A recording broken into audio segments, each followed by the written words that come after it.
All right, so are there any guesses? Well, have a look. I'm not going to ask you to put it in the question box because we're quickly running out of time. And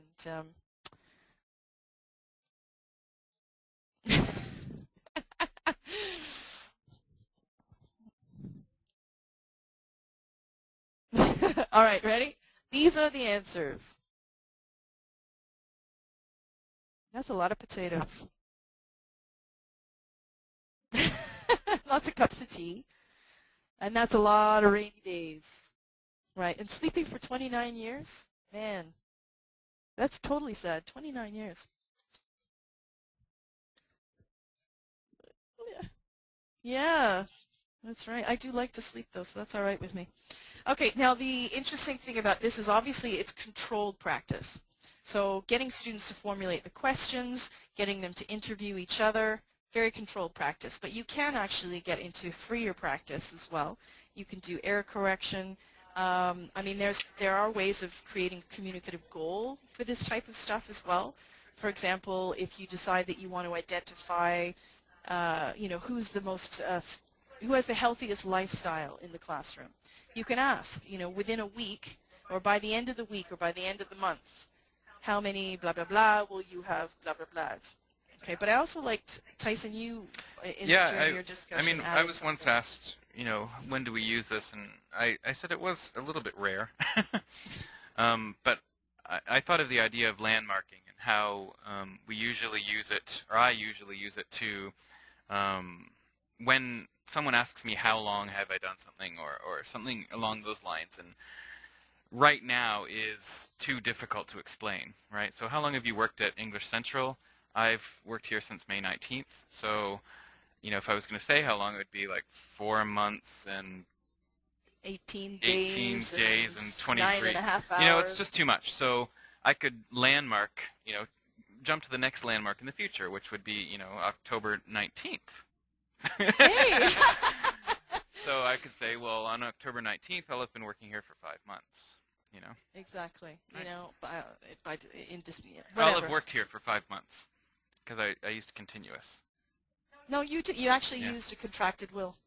No, I know. But I said I'll have been working, which isn't quite the tense. Cool. But I like that. Well, anyway, it's in progress, October 19th. Yes. There you go. Okay. Anyway, so this is another way of looking at processing language. This one was a bit more controlled practice, but again, you're still asking students to formulate and work through things. Okay, now things to keep in mind, because there is always this issue, because it's important. It's still an approach, so obviously there's pros and cons to every single approach. So with this one, as I said earlier, it's great for newer teachers because it's very controlled. So if you're going to use it, you have to be flexible. You have to understand that grammar is, it's like throwing a net over a river, realistically, because language does flow. We use it in many different ways, and you absolutely have to stick to your context. So be flexible with what the students are giving you, answer the questions, but the worst thing to do is to switch around a bunch of context, because as you can see from our first activity, switch of context equals switch of meaning equals switch of function or use. All right. Again, this is kind of repetitive, but being ready to answer more spontaneous questions. Let a bit of uncertainty into your classroom. I do think people need to be oh, my goodness. Sorry, it's Tyson. I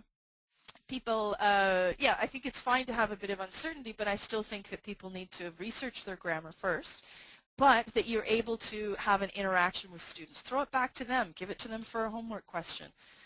Okay? Plan how you're going to add to your explanations. Make sure that you can kind of give other examples or try to elicit other examples. And of course, every activity in here is ultimately a task. And so making sure that you do task feedback before you do error focus feedback is quite important for students as well, for their motivation. I mean, particularly some of the activities that really, get students riled up. They add a lot of psychological, they put a lot of psychological or emotional effort into it. They want that acknowledged. It's not just about creating language. It's about having fun and generating an atmosphere as well. Okay, that's it. Those are the 3 activities that I wanted to show you. Hopefully you have a clear idea of what guided discovery the guided discovery approach to language clarification and learning is. As I said, there's great activities in this book. It's there's tons. I mean, the whole book is basically activities. It's 160 pages. There's clear rubrics and photocopiable stuff. So if you're interested in buying it, please place your order before 9 o'clock. Did we extend that to 10 o'clock? Yeah, 10 o'clock by tomorrow morning, and you get a 20% discount. Our next webinar is actually one that we tried to present earlier, and that's using images creatively, but unfortunately our presenter, Jamie Keddy, was in Reading in England, and their internet provider decided to block out their city for about 40 minutes. And funnily enough, it was the 40 minutes when he was supposed to be presenting.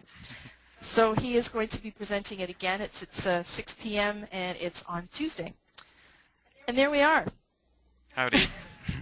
Just to let you know that a couple of people have wondered whether or not these webinars will be available at a later date. The PowerPoint and everything itself won't be available, but the webinar will be available. We are in the process of editing all the webinars we've been doing and putting them on our website. So if you go to EnglishCentral.net, you click on Teachers and Events, then you'll find a list of webinars, and there will be a downloadable green check mark when there is it there to download. So just keep checking back. All right. All right. Are there any questions?